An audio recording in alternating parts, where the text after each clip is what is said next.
Assalamualaikum warahmatullahi wabarakatuh. Hai, saya Siti Aminah, calon guru penggerak angkatan 5 dari Kota Metro. Di sini saya akan menyampaikan koneksi antar materi modul 3.1 tentang pengambilan keputusan berbasis nilai-nilai kebajikan sebagai pemimpin.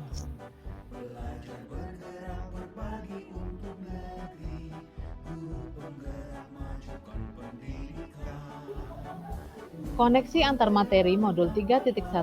Tujuan pembelajaran khusus. 1. Calon guru penggerak membuat kesimpulan atau sintesis dari keseluruhan materi yang didapat dengan beraneka cara dan media.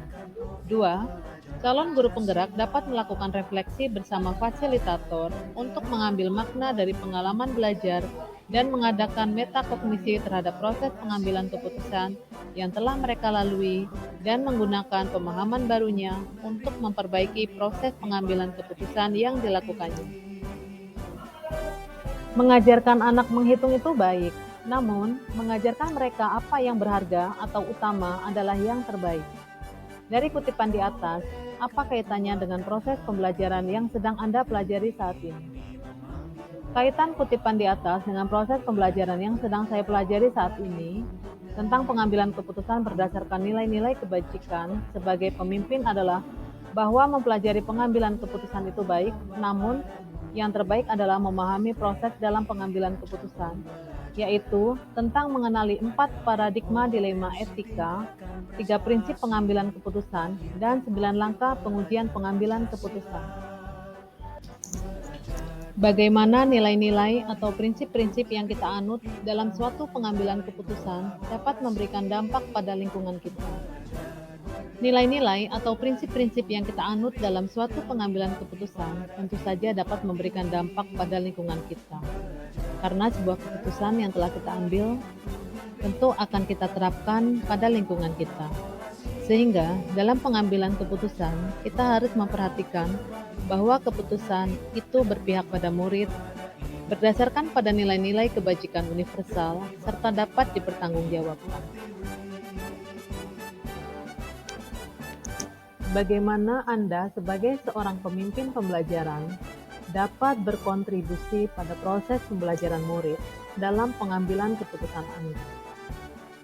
Sebagai seorang pemimpin pembelajaran, kontribusi saya pada proses pembelajaran murid dalam pengambilan keputusan adalah saat saya mengambil keputusan tentang metode atau strategi pembelajaran yang akan saya terapkan pada kegiatan pembelajaran di kelas, di mana saya harus memperhatikan tentang kebutuhan belajar murid saya di kelas agar setiap murid mendapatkan haknya untuk dapat belajar sesuai dengan kebutuhan belajarnya.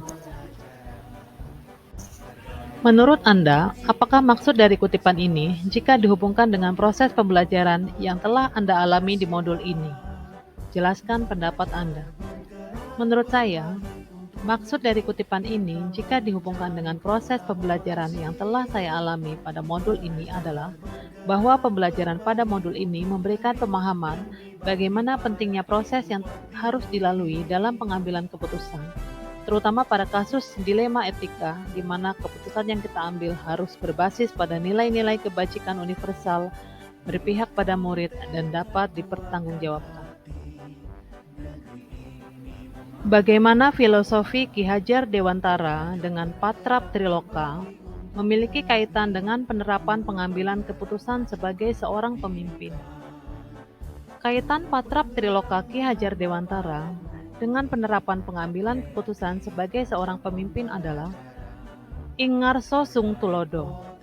Seorang guru harus dapat menjadi teladan yang baik bagi murid maupun bagi rekan sejawat dalam pengambilan keputusan yang mengandung nilai-nilai kebajikan. Ingmadio Mangunkarso.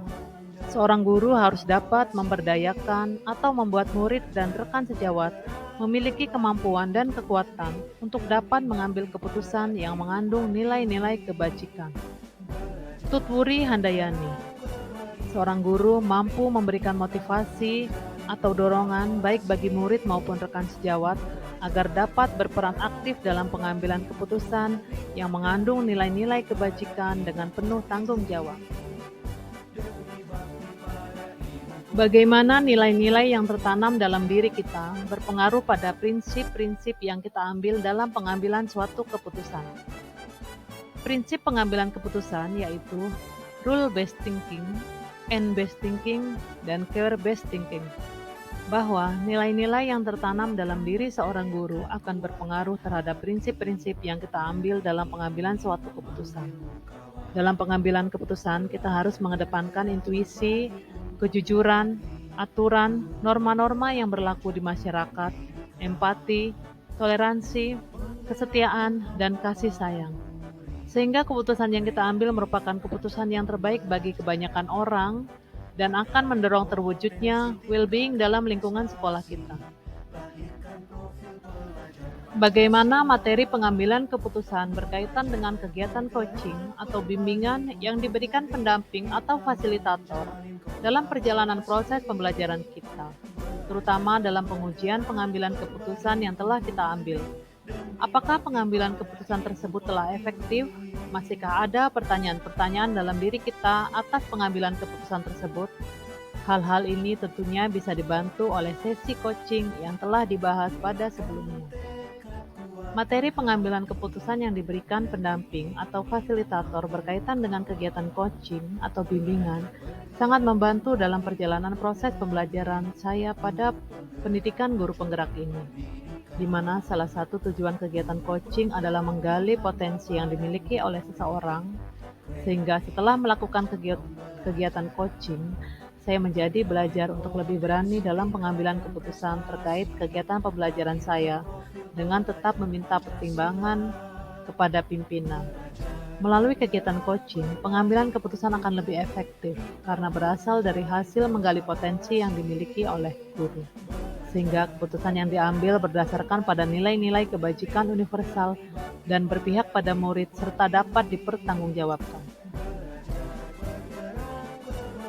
Bagaimana kemampuan guru dalam mengelola dan menyadari aspek sosial emosionalnya akan berpengaruh terhadap pengambilan suatu keputusan, khususnya masalah dilema etika.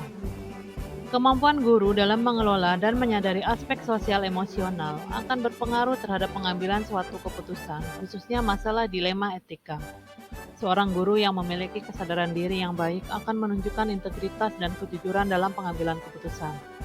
Dengan kompetensi pengelolaan diri akan dapat mengelola emosi, pikiran, dan perilaku secara efektif dalam berbagai situasi. Kompetensi kesadaran sosial akan dapat memahami sudut pandang dan berempati dengan orang lain termasuk mereka yang berasal dari latar belakang, budaya, dan konteks yang berbeda-beda. Kompetensi keterampilan berelasi akan dapat membangun dan mempertahankan hubungan-hubungan yang sehat dan suportif dengan pihak lain. Dan kompetensi pengambilan keputusan yang bertanggung jawab, yaitu kemampuan untuk mengambil pilihan-pilihan membangun yang mendasar atas kepedulian, kapasitas dalam mempertimbangkan standar-standar etis dan rasa aman, dan untuk mengevaluasi manfaat dan konsekuensi dari bermacam-macam tindakan dan perilaku untuk kesejahteraan psikologis atau well-being diri sendiri, masyarakat, dan kelompok. Bagaimana pembahasan studi kasus yang fokus pada masalah moral atau etika kembali kepada nilai-nilai yang dianut seorang pendidik.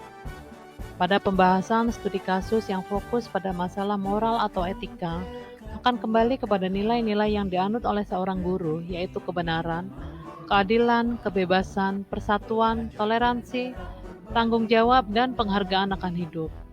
Karena masalah moral yang berkaitan dengan baik buruknya perbuatan, sikap, kewajiban, serta harkat dan martabat manusia yang dapat diterima oleh masyarakat umum. Dan masalah etika, yaitu masalah penilaian tentang sifat kebenaran serta kebaikan dari suatu tindakan sosial yang berdasarkan kepada tradisi yang dimiliki suatu masyarakat.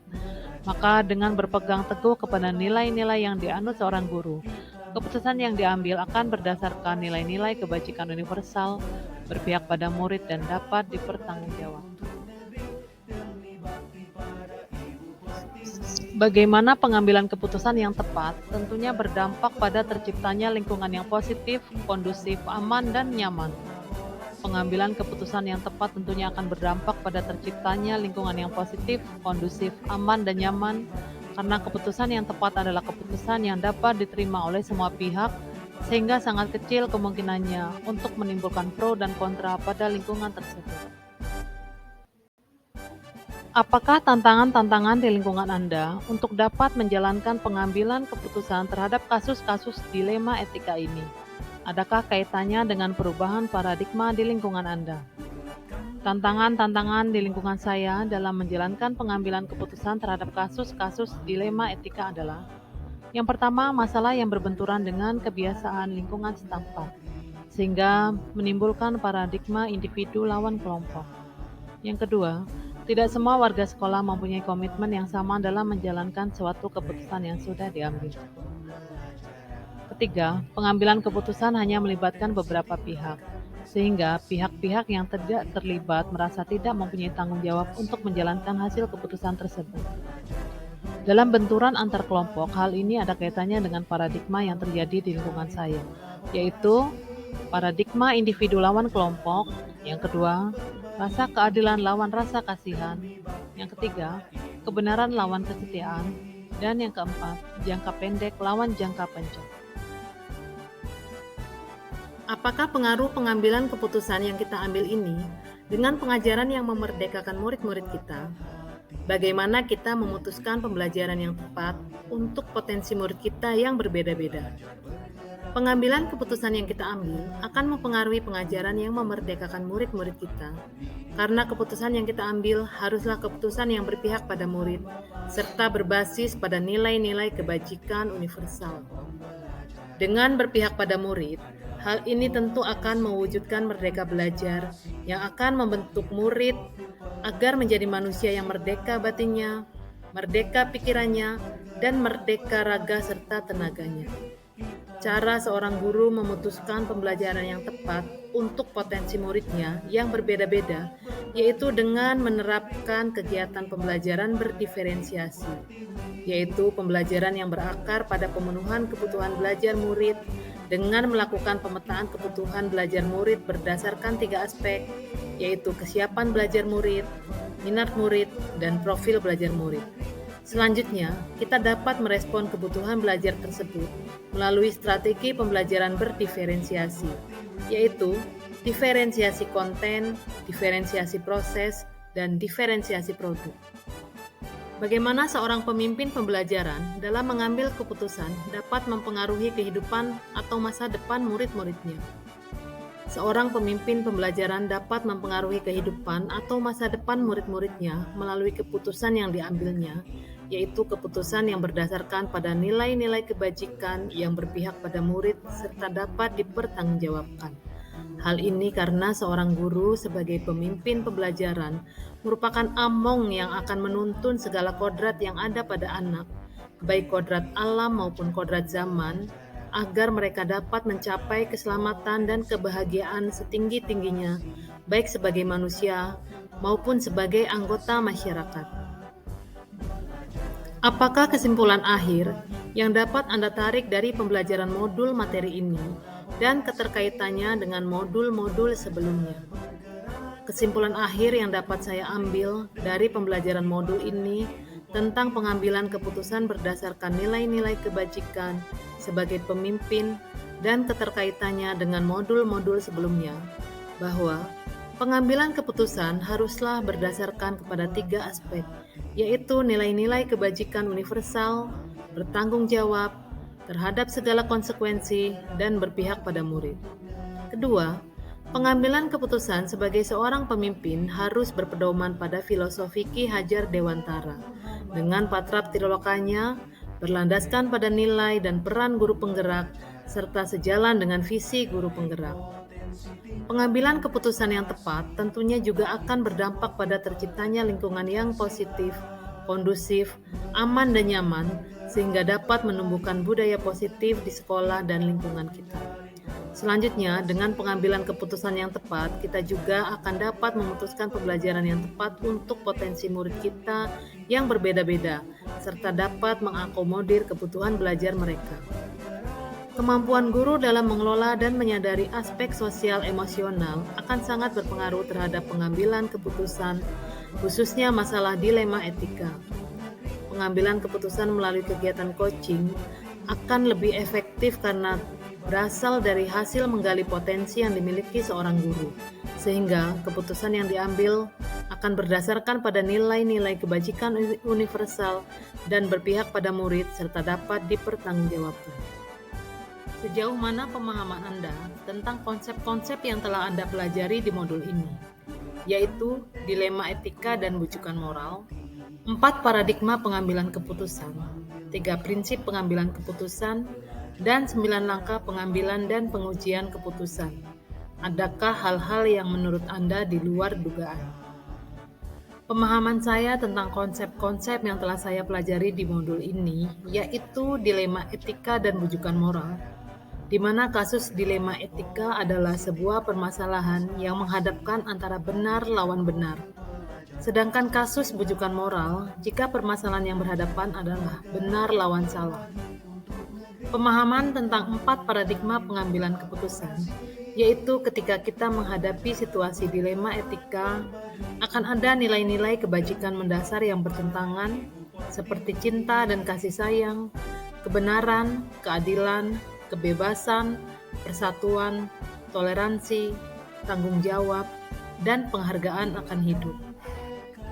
Pemahaman tentang 3 prinsip pengambilan keputusan, yaitu prinsip penyelesaian dilema yang akan dipakai, yaitu berpikir berbasis hasil akhir atau ends-based thinking, berpikir berbasis peraturan atau rule-based thinking, dan berpikir berbasis rasa peduli atau care-based thinking.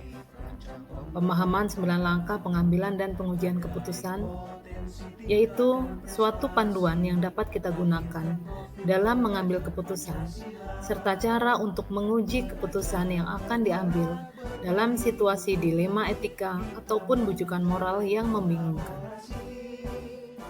Sebelum mempelajari modul ini, pernahkah Anda menerapkan pengambilan keputusan sebagai pemimpin dalam situasi moral dilema? Bila mana pernah, apa bedanya dengan apa yang Anda pelajari di modul ini?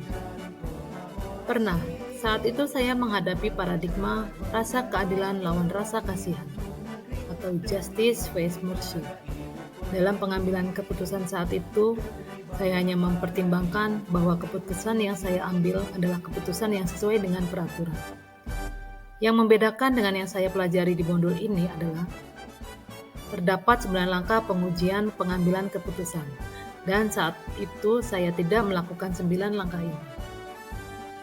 Bagaimana dampak mempelajari konsep ini buat Anda? Perubahan apa yang terjadi pada cara Anda dalam mengambil keputusan sebelum dan sesudah mengikuti pembelajaran modul ini? Sebelum mempelajari modul ini, dalam pengambilan keputusan saya seringkali ragu, karena merasa khawatir keputusan yang saya ambil akan merugikan salah satu pihak.